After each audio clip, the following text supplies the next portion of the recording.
Hey everyone, welcome back to another video from Crazy Gamer. Today I'm back with another EA tutorial and we are learning how to redeem EA codes. If you've got an EA redemption code but you don't know where to use it, do not worry at all.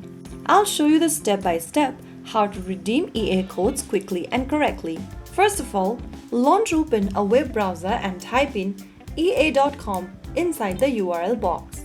Once you reach to the home page of EA, go ahead and click on your profile icon at the top right corner and click on Account Settings. Inside the Account Settings page, scroll down and click on this Payment and Wallet button. Inside Payment and Wallet, scroll down and look for Redeem a Product Code button. Click on the little arrow right next to Redeem a Product Code. Now on the next page, go ahead and enter your product code in the text box. You can see an example over here. Your product code will look like this. Go ahead and enter it in the text box. And once done, click on the next button. If your code is correct, you'll see the game or content linked to that code.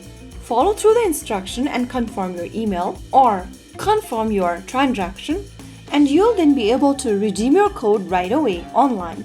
Now, that's how you easily redeem EA accounts code in just a few simple steps. If you found the video helpful, don't forget to like, share and subscribe to our channel. I will be back again in the next video. Stay tuned till then.